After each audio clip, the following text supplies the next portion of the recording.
Hi, welcome back to my class, Cross-Cultural Understanding, with me, Andreas Yulianto, from Jakarta International University, Indonesia.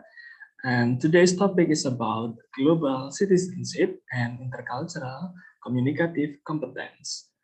Um, Without further ado, let us begin our discussion with the learning objectives. There are 14 learning objectives in this class. The first, define global citizenship. Second, identify the traits and characteristics of global citizens. Third, define what is meant by global competency. Fourth, identify and explain the core elements in the global competence model. Yeah.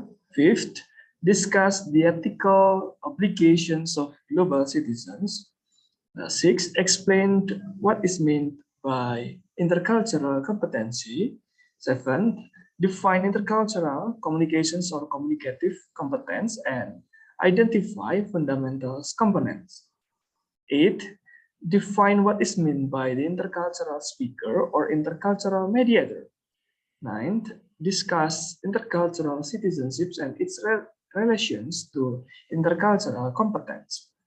10th, explain the difference between culture-specific and culture-general approaches to intercultural education. 11th, describe 4 models of intercultural competence and sensitivity. 12th, identify and describe the relationship between second language proficiency and intercultural competence.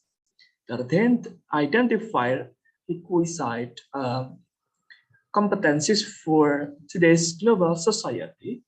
14th, the last, describe ways to enhance one's intercultural competence and intercultural or global citizen.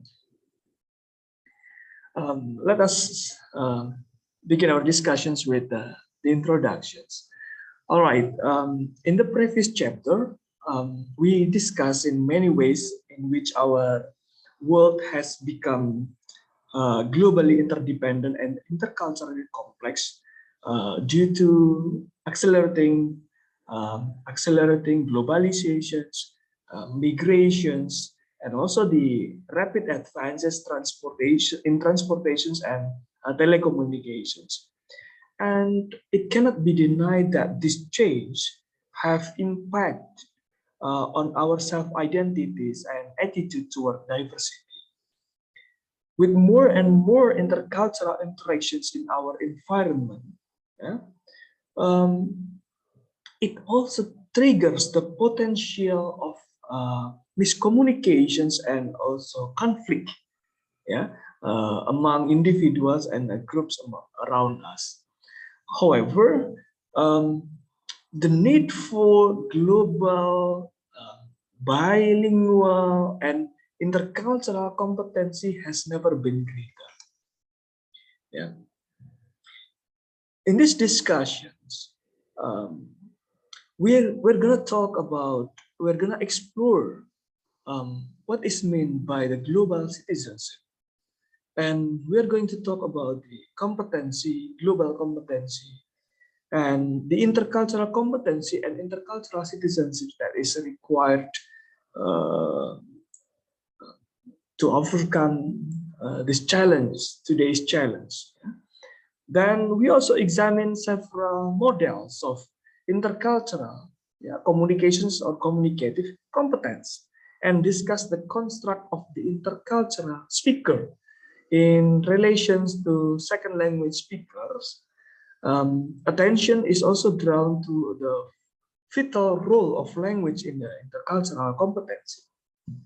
That's true that language plays a vital role in the process of intercultural communications and also in enhancing the intercultural competency. Yeah, we also discussed this all in our today's discussion. Yeah. Now let's begin with the global citizenship under these following questions. Global citizenship is very general, but then now let us have these questions first. What is global citizenship and what does it mean to be a global citizen in today's increasingly complex world? What are the qualities and duties of global citizens?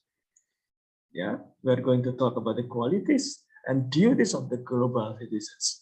And how can one acquire the dimensions of global citizenship in the new millennium? Why is it essential to take steps in these directions?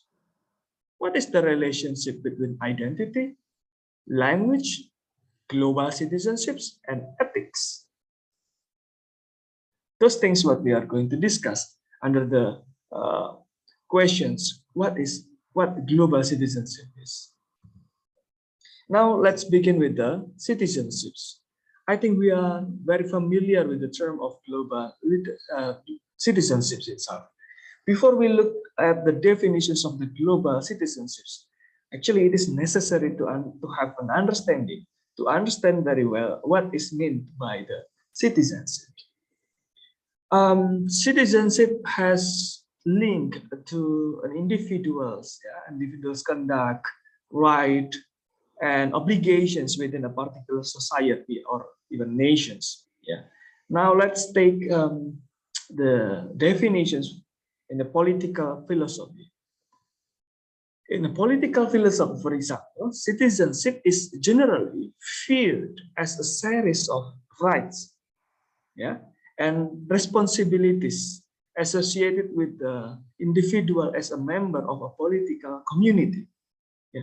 So citizenships, it is associated with the individual, yeah, as a part of or as a member of a community, a certain community, social community or political community, yeah, and it consists of the rights and also responsibilities that individual has in that community, and this typically this citizenship includes some aspects, yeah, such as civic, economic, linguistic, political, and social rights, as well as duties or the obligations. Yeah, these aspects are um, as um, the the aspect is what we have in as a member of the community. Yeah, we develop, we gain, or we struggle for we learn the linguistic, political, and also we keep our social rights in as a member of the community. Basically, citizenship describes the relationship between individuals and state, country, yeah, and the need for citizens to understand the economic and the political processes, structures, institutions, rights, and responsibilities, yeah, that within the systems that the governs that governs the states, yeah, the nations, yeah. Um, Now, citizenship and sense of belonging. Um, what is the relationship of citizenship and the sense of belonging within the context of democratic societies? Yeah? Citizenship involves a status, a feeling, a practice. Yeah. Now, uh, what is the impact of the citizenships toward the sense of belonging? Of course, the mode of citizenships or the governance uh, impact on the perceptions of citizenships, yeah, as well as an individual's status, duties, rights, and freedoms, yeah. And of course, this mode of governance influence the dimensions of one's identity and sense of belonging within the state. Yeah, the status, for example, what is status? Status which concerns on the individual, the rights to residence, vote, and employment. When we become the citizenships, we actually gain the status. We become a member of a particular society, and we have the rights to residence. We have the rights to vote in elections, or for example, president elections, and the employment. We have the rights to work, to get the status of as the employee, yeah, and so on and so forth. And also we have a feeling, a sense of belonging to a community. Once we join in and we gain the citizenship, we become we blend in the community. We participate in any kind of activities that community does. Yeah, let's say we in a football club, for example. Yeah, we have a favorite football club. Then our favorite team plays in a particular tournament, and then we have the feeling of the overwhelming, the spirit. We have the motivations, yeah, the same as other members who also like, or even the players in the football team itself. Yeah, so we have the sense of belonging to a community, to a particular group that we join in. And also the practice, active participations in the building of democratic societies. Yeah, and of course, yeah, in the practice of, let's say, the celebrations of Independence Day, the celebrations of special days that is celebrated annually in a particular region or even community or nations. Yeah, we have the sense, we have the rights to actively participate in that society. So that is the citizenship and the sense of belonging. Yeah. And this is the conceptions of the global citizenships by Moraes and Ogens 2011. That the global citizenships include the social responsibility, global competence, and also global civic management. Yeah. Now let's discuss one by one. The global citizenship entails awareness of and commitment to societal justice for marginalized groups, grassroots environment, non-violent and authentic democracy, environmental care, and North-South relations based on the principles of equity, respect, and sharing. Yeah. Then actually there are many definitions of global citizenship itself. Most of the definitions stress common values and concerns that unite people who care deeply about the current state of our world and the quality of life of the future generations. All right, so now let's discuss the core elements in the framework. Social responsibility. Global citizenships relates to the social responsibility. What is social responsibility? The perceived level of interdependence and social concerns for others, the society and environment. All right, the social responsibility includes the global interconnectedness and personal responsibility. We have responsibility in a particular society, right? And here we perceive the level of interdependence one and another, and social concern for others, the society and the environment. We have the sense of, we have the willingness to maintain this, our society and our environment. Yeah. And next we have also the global competence. What is the global competence? Yeah, it is having an open mind while actively seeking to understand others' cultural norms and expectations and leveraging this knowledge to interact, communicate, and work effectively outside one's environment. Yeah. So what is the global competence? That is the open mind that is needed for everyone, yeah, to understand the others' cultural norms and expectations. However, we believe that we uh, people around us, they have their own cultural norms that is different from us, that is absolutely uh, differ from what we do, the activity, the habits that we do so far. And also everybody has the expectations, different expectations comparing with us.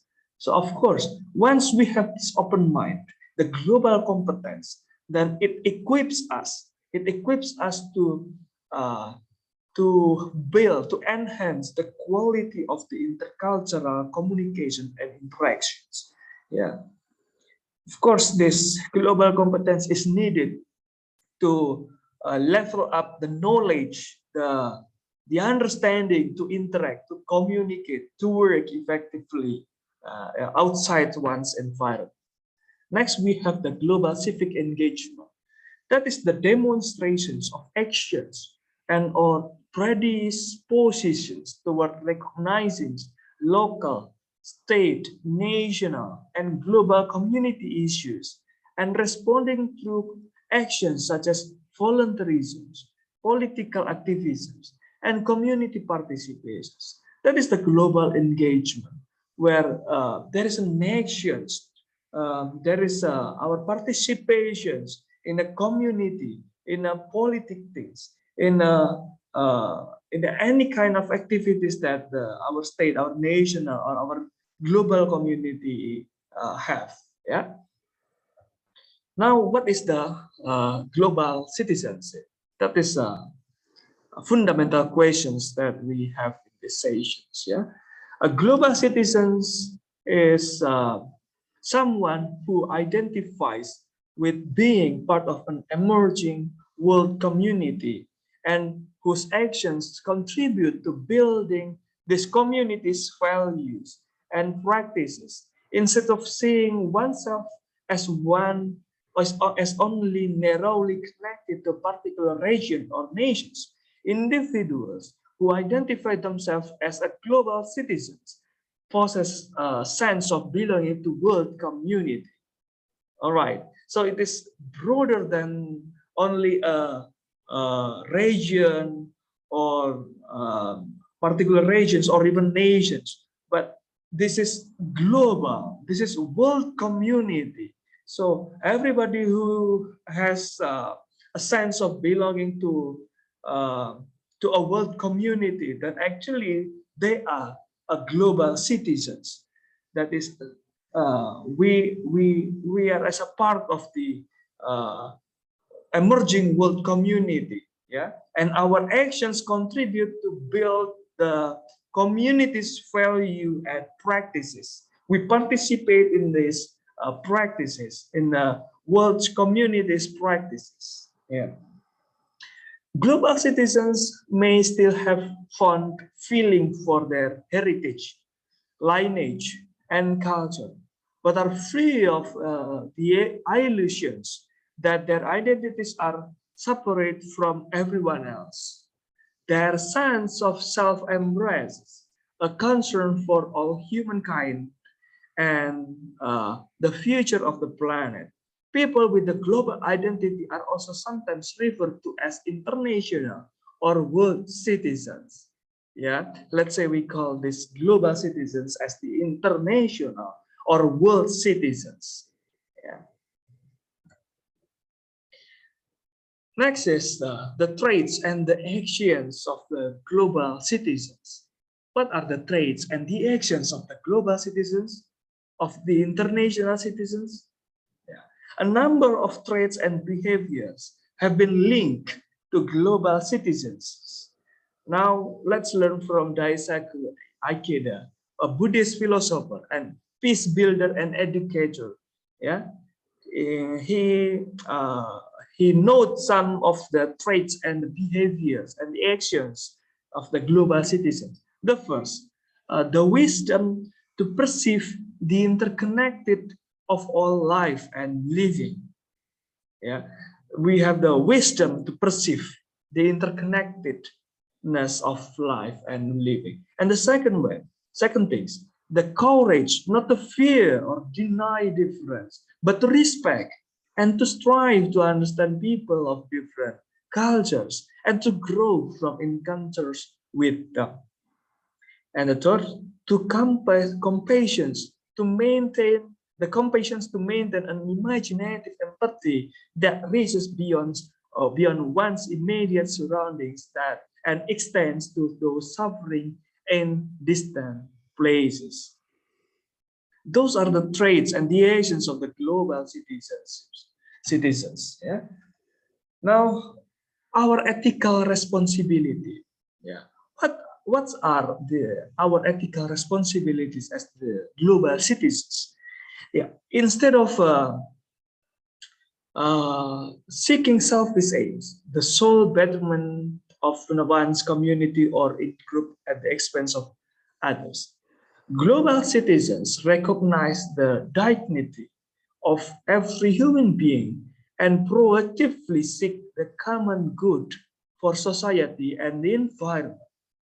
With this in view, we learn from Patel et al. 2011. Yeah, Patel recommend that all of us resolve to the first, develop an understanding of global interrelatedness and interdependence. We have to develop this understanding. What scope this understanding of the global interrelatedness and the interdependence as the global citizens. Yeah. It is also our duty, our responsibility to respect cultural diversity.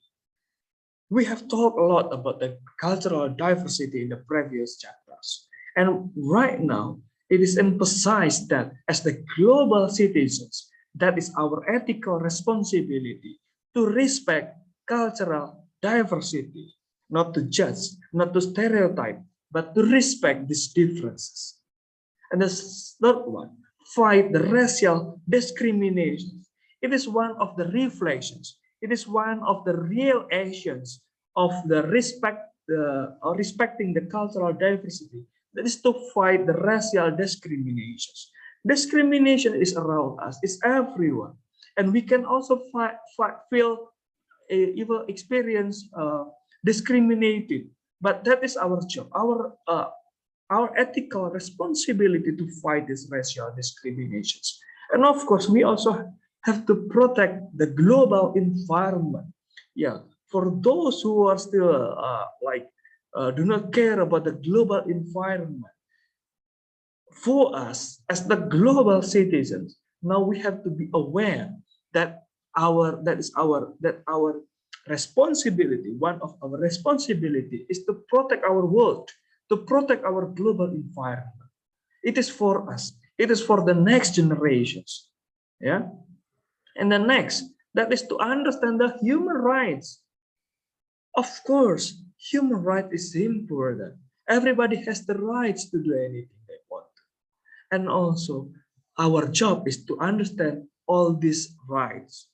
Yeah, that everybody has their own rights, and we cannot force our intention, yeah, to other people, and accept basic social values. Yeah. We have the values, we have the social values around us, and we have to accept all the regulations because the values is the things that guides us to do something good, something positive, yeah, and to help us avoid something bad. And we have to accept this as the global citizens. Um, Global citizenship activism. What is the global citizenship activism? To build and nurture our emerging world community, global citizens may assume activist roles which cultivate ethical values, principles, and practices. We have to know that the global citizenship activism can take many forms. And here are the examples. Individuals or groups may lobby for changes in a local, national, and international policies and practices that impact the environment. That is the global citizenship activism, where individuals or groups may lobby for the changes of this, the policies and the practices that impact the environment. They may join initiatives designed to curb global warming and protect the Earth's ozone level. That is one of the examples of the practice of this global citizenship activism. Yeah. Activists may also join organizations that aim to solve pressing global problems. We can actively participate in any kind of the organizations that care of the world, care of our land, our earth. Yeah. For example, famine, regional conflicts. Yeah. The pollutions, economic disparity, unequal opportunities to learn international languages. These are problems that we can solve, we can resolve when we join in organizations, because there are a lot of organizations that take care of this all. Yeah, and we may participate because we have the rights. We have the rights as the global citizens. Yeah, as well as contributing to the worldwide humanitarian relief efforts. Individuals may organize and actively participate in activities and events that celebrate global diversity. Yeah, for example, the rich variations in art, language, culture, religion, music, cuisine, and promote equitable, harmonious intercultural interactions. Yeah, that is our right, our participations in as the global citizens in the in the global citizenships. Yeah. Next is the global competency. Why does global competency? Why is the global competency needed for us? Right. There are many definitions of the global competence. Yeah, sometimes referred to as transnational competence.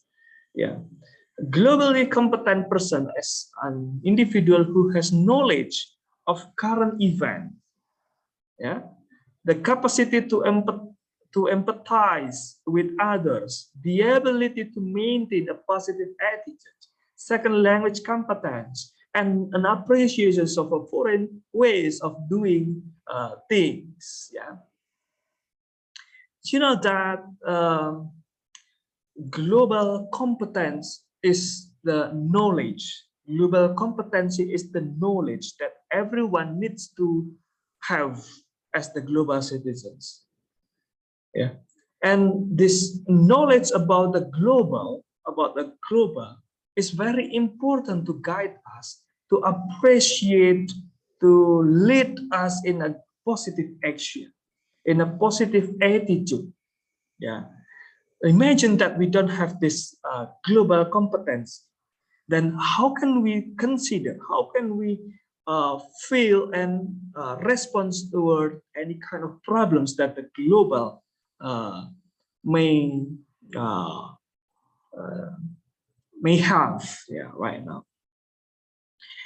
A globally competent individual possesses sufficient substantive global knowledge. That is the understanding of cultures, language, global events, and cultures. That is the global knowledge about the understanding of the cultures, the language, and the global events and cultures. and perceptual understanding about open-mindedness, sophisticated cognitive processing, resistance to stereotyping, and intercultural communication skills. For example, adaptability, empathy, concern for others, yeah, and cross-cultural awareness, intercultural mediation, intercultural sensitivity. Yeah, a global competent individual possesses sufficient substantive global knowledge to interact appropriately and effectively in our globally interconnected world. So now we understand how important to enhance our global competency. We have to enhance our knowledge so that we can interact, we can build, we can have appropriate and effective communication with the world. Yeah. Now we have the framework, yeah, from the Hunter 2004 about this global competency itself. Based on the findings of his study, Hunter 2004 developed the global competence model to provide a framework for international educators to prepare global ready graduates. Yeah, individual who are adequately prepared for a diverse workforce, and society that necessitates intercultural and global competence. Yeah. Central to Hunter's theory, this framework, it is the convictions that if one is to achieve a global competence, one must recognize that one's own worldview is not universal. Yeah. In other words, one must move away from an ethnocentric perspective towards a more open stance. Yeah. In this framework, Hunter emphasized that attitude of openness, yeah, curiosity, and respect are the key starting points upon language, upon which to build the requisite knowledge and skills. Yeah, and we also can see that the second language proficiency is not cited in the graphic illustrations. It is referred to in articles that explains the model here. It is the language, the second language proficiency plays importantly to help us to develop the global competency itself.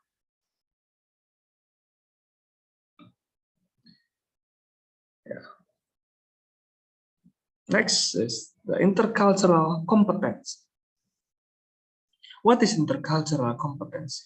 It refers to the intercultural traits, knowledge, and behaviors related to one's interactions in any intercultural situations or context. Yeah. For example, in one's home environment or in international setting, it is a knowledge, it is a traits, and it is a behavior which is related to our interactions in any intercultural situations or context. Yeah, so we speak, we interact with people in an international setting, in a conference, international meeting, or any kind of these things. And why do we think that this is important? Yeah, because it is a knowledge. It is a knowledge that it is an understanding that guides us to behave, to speak, to do anything positively, accepted behavior. Yeah, that is the intercultural competence.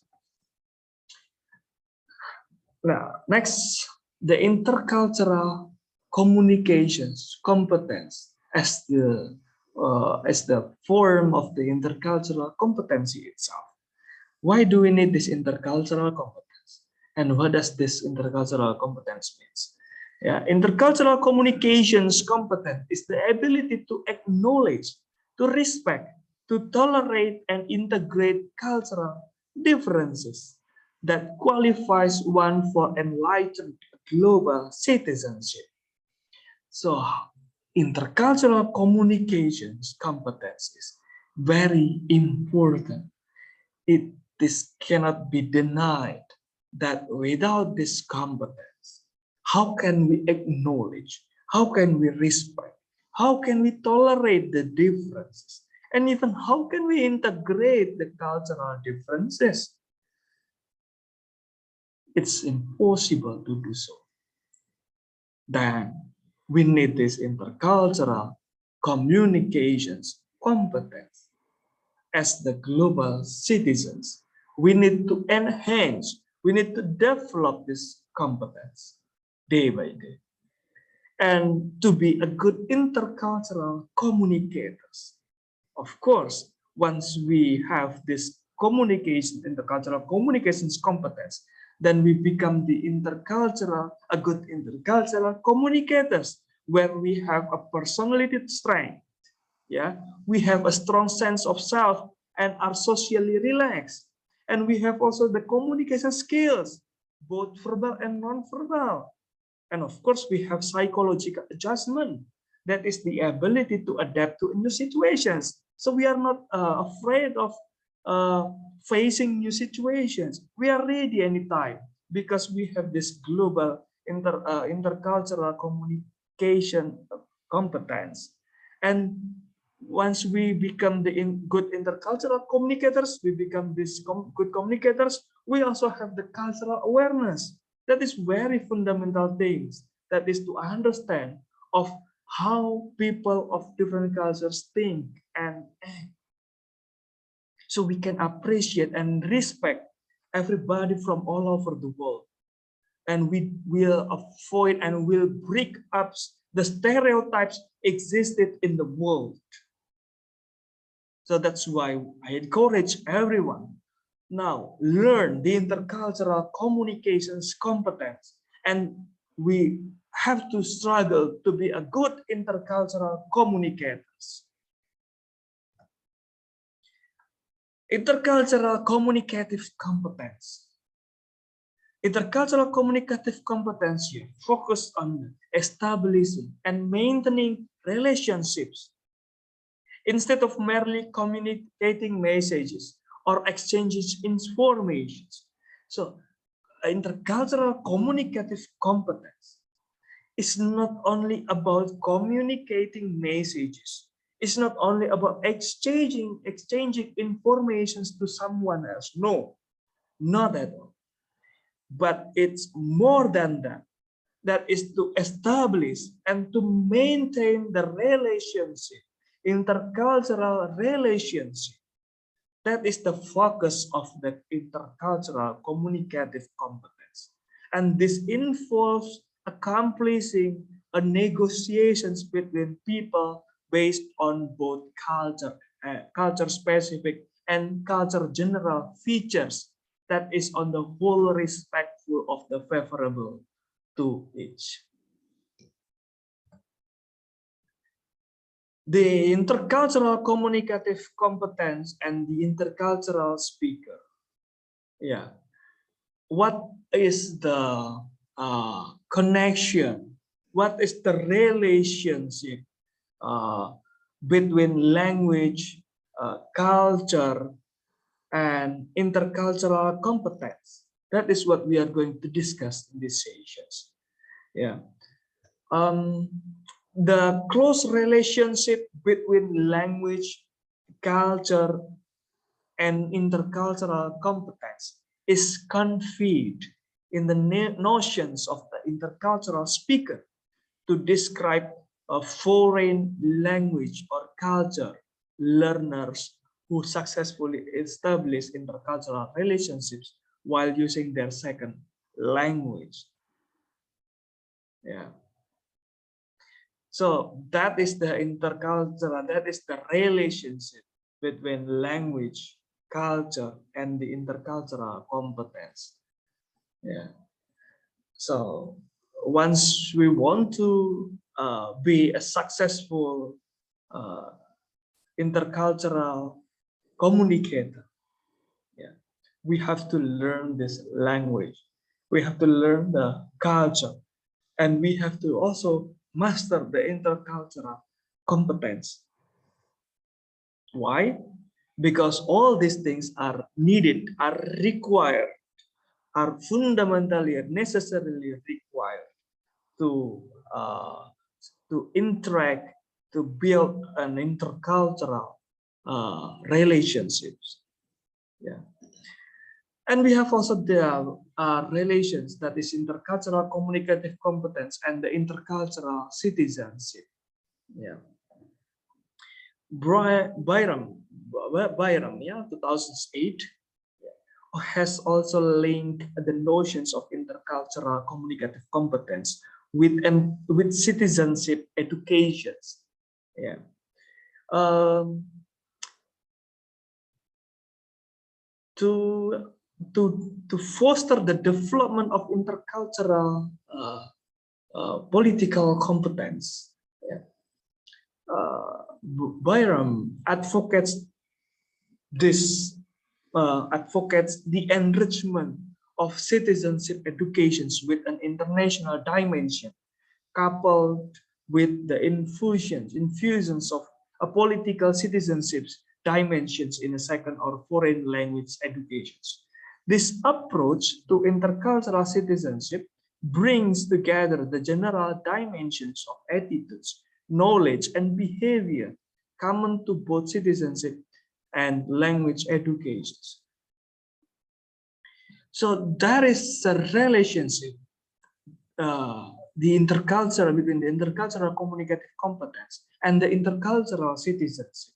The enrichments of citizenship educations with an international dimensions, which is coupled with the infusions of the political and citizenship dimension in a second or foreign language educations. So as the intercultural citizenship, we need to learn the second or foreign language educations. We need to learn the citizenship dimensions. We need to learn the political dimensions, and we need these all things. This approach to intercultural citizenship brings together to the general dimensions of attitude, knowledge, and behavior common to both citizenship and language educations. Yeah, it helps us to enhance, to guide our attitude, to expand our knowledge, our behavior in the intercultural context. Now let's talk about the effective and appropriate intercultural communication. Yeah. Intercultural communicative competence is obviously a complex of abilities needed to perform effectively and appropriately when interacting with others who are linguistically and culturally different from oneself. True, it is about the abilities which is fundamental, yeah, to perform, to have effective and appropriate communication. Is the abilities coming to us suddenly? Of course, no. We need to learn, to enhance, to expand, to practice so that we can develop these abilities.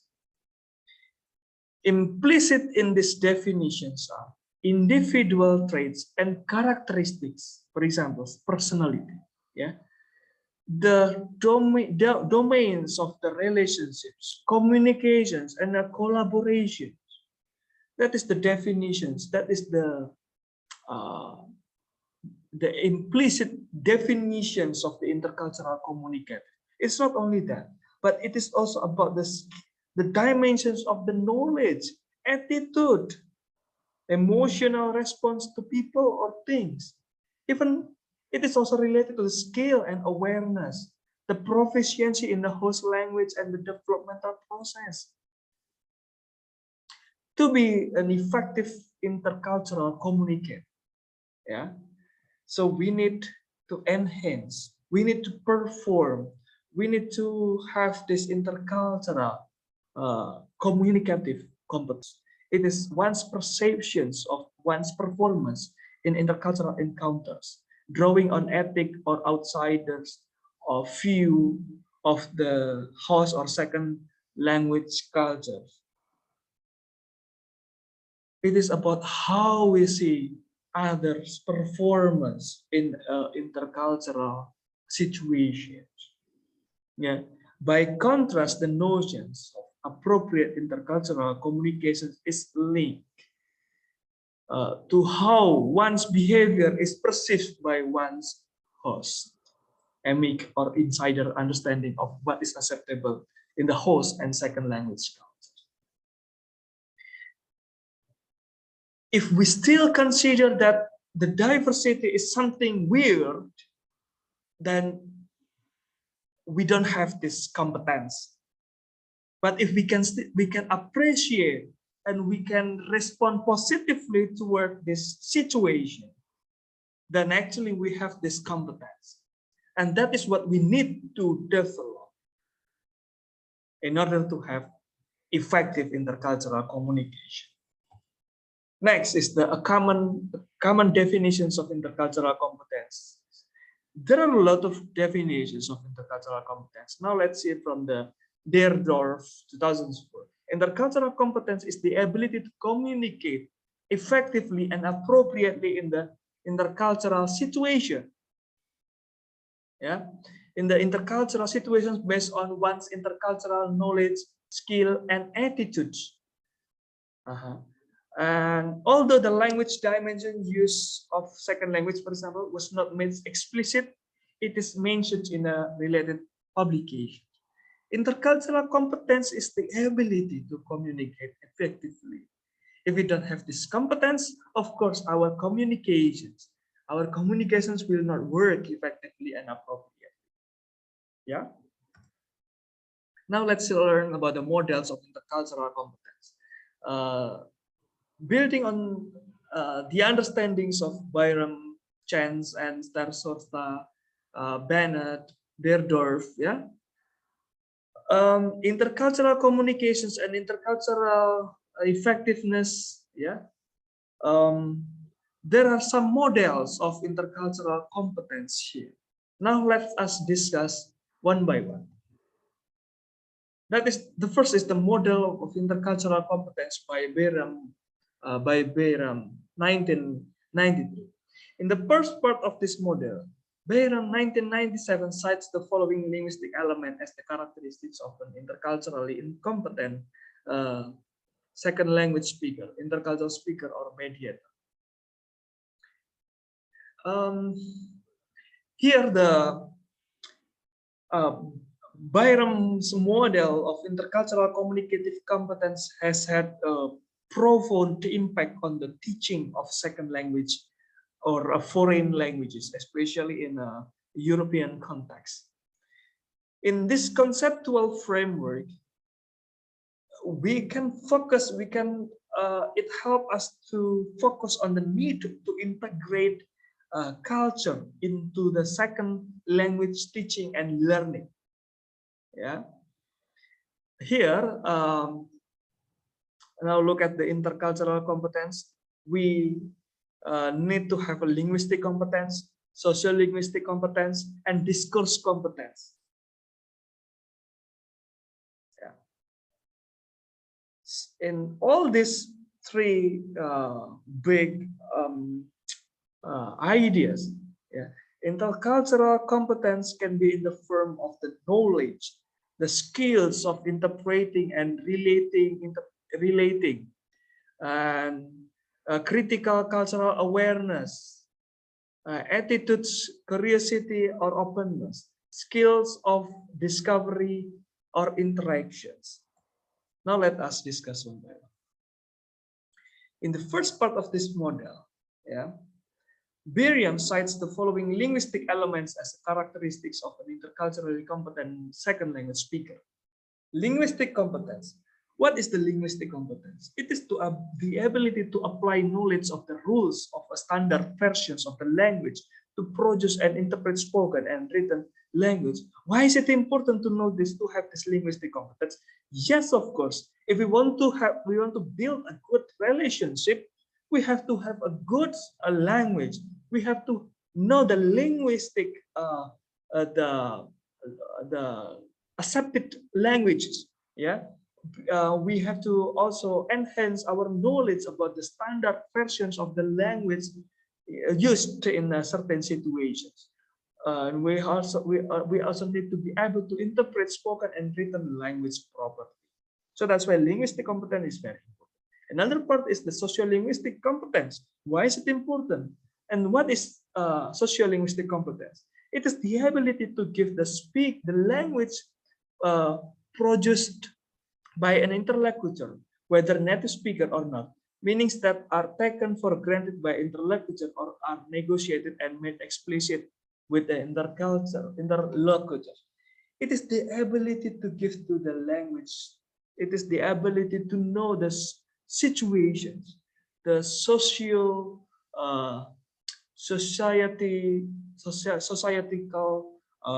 situations. Yeah, it is the ability to know the native speakers' situations, the context, yeah, so on and so forth.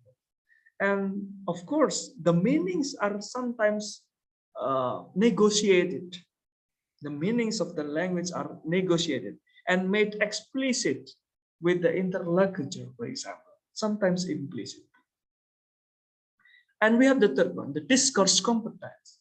It is the ability to use, to discover, and negotiate strategies for the productions and interpretations of monologue or dialogue texts which follow the conventions of the culture. Yeah, often interlocutor or are negotiated as intercultural texts for the particular processes, purposes. This is also required. It is the ability to use and discover and negotiate the meaning of the language, the meaning of the certain behavior. If we don't have this competence, we'll find it difficult to interpret certain action in society. In the Biriam's models of intercultural communicative competence, yeah, it also the second part of this framework identifies 5 saviors or components that are linked to the cultural dimensions of the intercultural speaker's competence. The first 2 are considered prerequisites for successful intercultural or interlingual communications. Intercultural attitudes. It is a curiosity and openness, readiness to suspend disbelief about others, cultures, and beliefs about one's own intercultural attitudes. Why is it important to have this? Why is it important to develop this intercultural attitudes? Of course, if we don't have this curiosity, we will not learn. If we do not open, if we are not open, then we will not receive this diversity. And if we are not ready, then we'll find it difficult to adjust in a intercultural situation, because there will be a lot of different cultures, beliefs, and attitudes around us. And also we need the knowledge that is a social groups and their products and practices in one's own and in one's interlocutor's country. We need this knowledge to understand the product, the practices, and other things from interlocutors, one's interlocutor's country. Finally, the next 3 components features the skill deemed necessary for successful communications across cultures and language. what are the three components, features, and the skills, which is necessary for the successful communications across cultures and language. The first is the skills of interpreting and relating. That is the ability to interpret a document or even from another culture, to explain it and relate it to documents or events from one's own. We need to be able to discover the exact meaning, the intentions of the writer in reflections to that culture.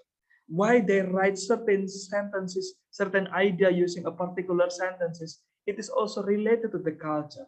How they habitually construct the sentence using in a particular way.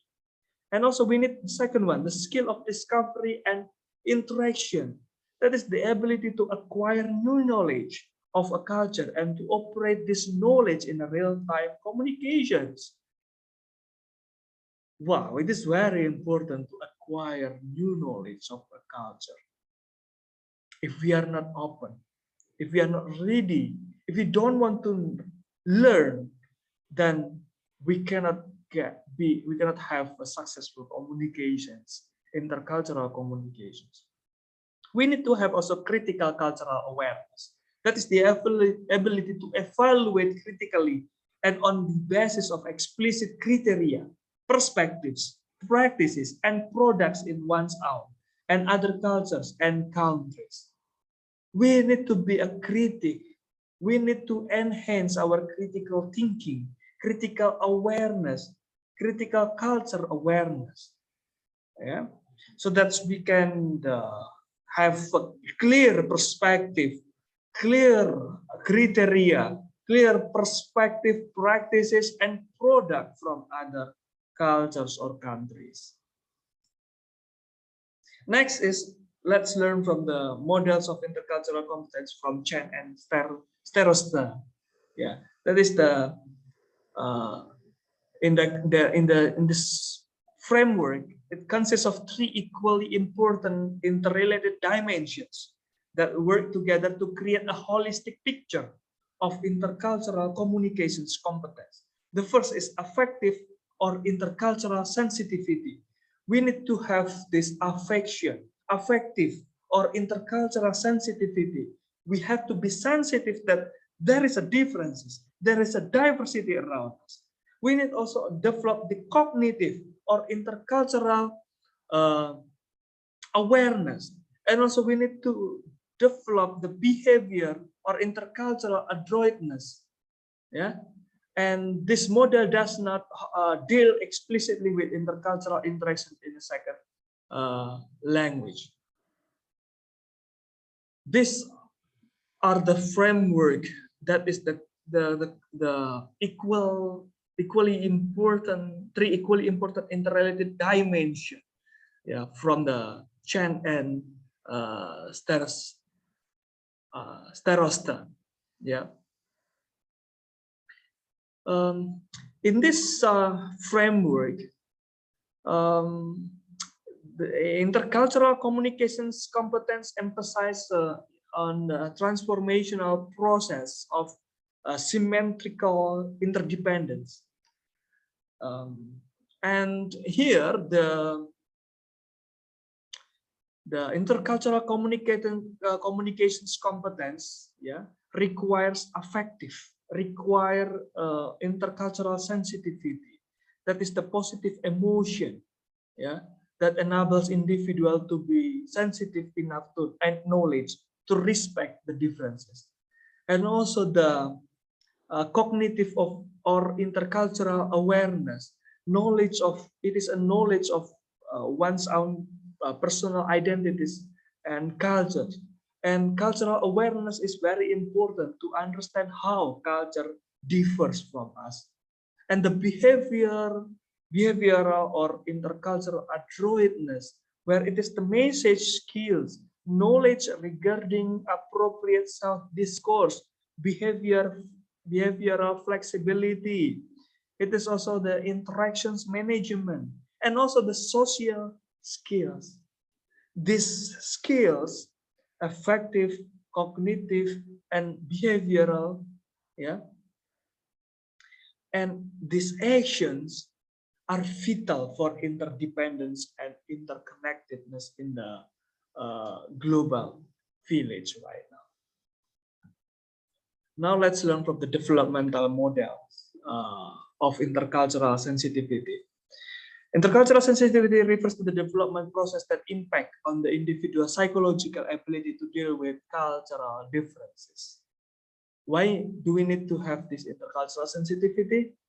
As I told you previously, that it is the way to be sensitive, to understand why someone or something differs from us. In this theory, intercultural sensitivity is associated with the personal growth and the development of an intercultural mind, a mindset capable of understanding from within and from without both one's own culture and other cultures. It is about mindset. It is about the understanding. If we have this intercultural insensitivity, actually we are right now growing. Yeah, it is a developmental of intercultural mind. The DMIS, or the developmental model of intercultural sensitivity, assumes a social constructions of identity, a positioning at it as relational and subject to change. This perspective is aligned with contemporary critical and post-structuralist notions of identity, which recognize the fluid and contradictory nature of this construct. In contrast with traditional views of identity as fixed, static, and unitary, this perspective allows for the impact of globalization and intercultural contact and the evolutions of hybrid global identities. We learned previously about the identities, but then right now in the intercultural competence, yeah, once we have the intercultural sensitivity, we can recognize, we can have a few new views about identity. We can even have gained a new identity because this certain intercultural situation. This is the process model of intercultural competence by Deerdorf, 2004. Yeah, what we can see from here is that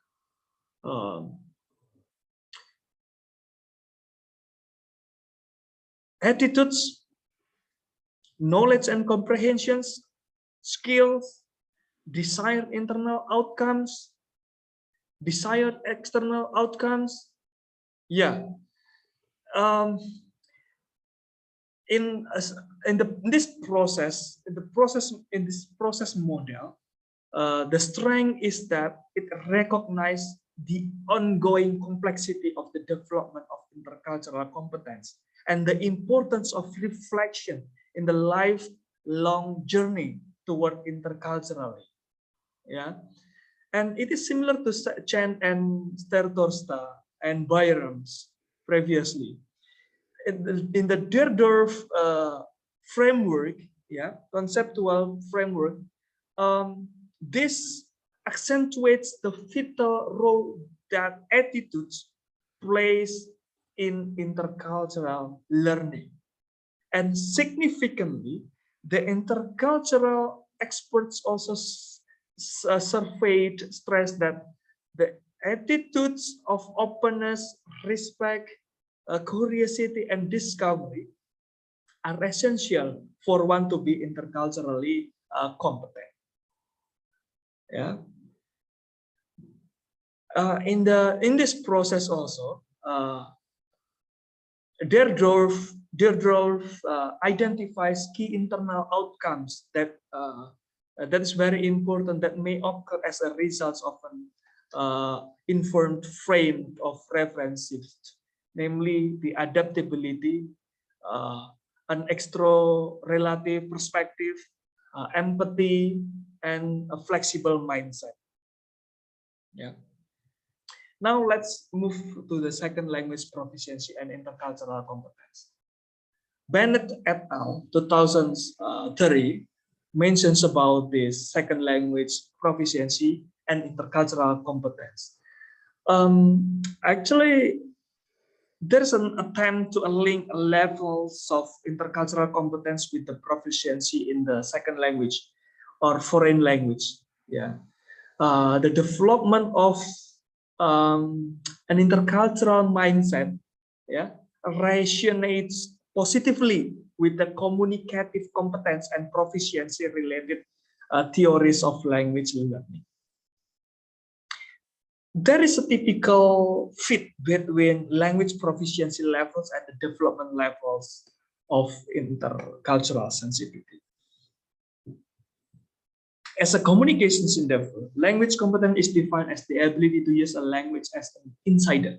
The DMIS creates a parallel to language competence by defining cultural competence as the ability to interpret and behave within culture as an insider. As a humanistic enterprise, language learning creates an awareness, knowledge, and a comprehension cultural self-awareness, deep cultural knowledge, sociolinguistic awareness, and appreciations of language itself. The DMIS parallel is that the cultural sensitivity involves an awareness and appreciation of culture itself. Second language proficiency is very important in relations to the intercultural competence. Their knowledge of second language, conversational style, their willingness to accept differences and in communication style, and their interest in topic conversations. These are what we can receive, what we can gain from learning the language, second language, and also the intercultural competence. Yeah. Next is requisite competencies for today's global society. What competencies are necessary for individuals to become responsible, ethical global citizens in today's diverse world? What knowledge, attitudes, and skills are vital for success in today's global workforce and society? Knowledge, attitude, skills, these three are very important. What are in relations to knowledge? Knowledge of both geography, conditions, language, issues, events, awareness of the complexity of interdependency of the world, events and issues, understanding of historical forces that have shaped the current world system, and even the knowledge of one's own culture, language, and history. Knowledge also about knowledge of the effective communication, including a knowledge of a foreign language, intercultural communications concept, international business etiquette, and other things. And attitudes. It is about the personal and social responsibility, our openness, tolerance, sensitivity, empathy, self-awareness, appreciations, those things. And also the skills, technical skills to enhance one's ability to learn about the world, critical and comparative thinking skills, communication skills, teamwork, problem solving, so on and so forth. Those are what we need, what we have to have, what we have to always develop in today's global society. Now, let's learn how to enhance intercultural communicative competence and global citizenships.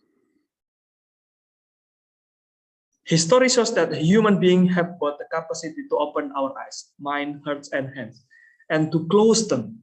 We have the capacity to build an interdependent, peaceful global civilization and to splinter the fragment into endless conflict. We can see the world narrowly and or broadly, depending on which parts of ourselves we are able to develop.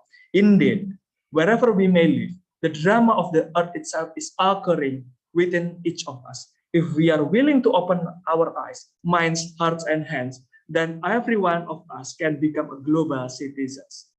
Yes, everyone. Gerson 2010. Now let's learn the practical step that you can take to become more globally minded and intercultural. Become more self-aware. We have to aware about our preferred self-identities and communication styles. We have to make an effort to change our attitude so we can approach intercultural situations with a more positive mindset. Second one, observe and actively listen. We need to be good listener, yeah, not only a good speaker, but we have to be a good listener. Consider the possibility of other perspective and resist the temptations to make quick negative assumptions about the speaker and his or her linguistic or cultural background. Avoid stereotyping. Cultivate openness. We have to overcome ethnocentric tendencies and develop an intercultural or ethno-relative mindset. It is a critical goal for all citizens. Ethnocentrism, refers to the ways of being are superior, whereas ethnocentric, it is about we may regard cultural differences as inferior and unacceptable. And ethnocentric individuals may regard cultural differences as inferior and acceptable. An open-minded individuals or intercultural person is receptive to new ideas and behaviors. No, so we have to be open. So we shouldn't have this ethnocentric mindset, but we have to develop is the intercultural and or in ethno-relative mindsets where we appreciate all the differences and display the respect. That is what we also need to always develop. In this regard, tolerance can be viewed as patronizing. We need to be tolerant. We have to respect. We have to appreciate positively. Yeah. And be empathic, not sympathetic. Effective intercultural communicators have the ability to empathize with the worldviews and situations of people who have a different linguistic and cultural background. Empathic behaviors include nonverbal actions that indicate you are attending to the message of others, using our face expressions, for example, as well as verbal expressions, words that is conveyed solidarity. Next, learn another language. We need to learn other language too.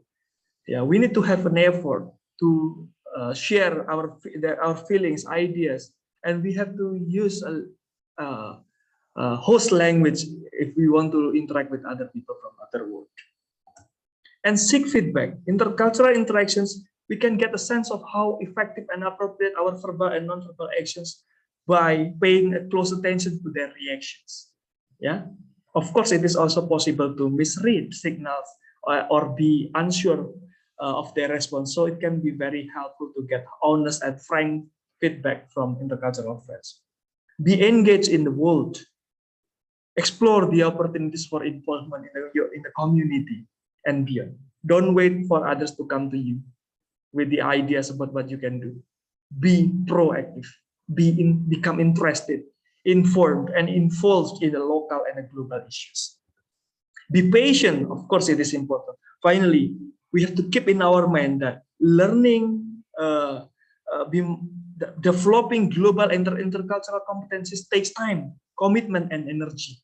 Yeah, that's all about today's meeting. We have discussed a lot about all these situations in intercultural communication, in intercultural competence, and all the strategies to enhance the competence, intercultural competence.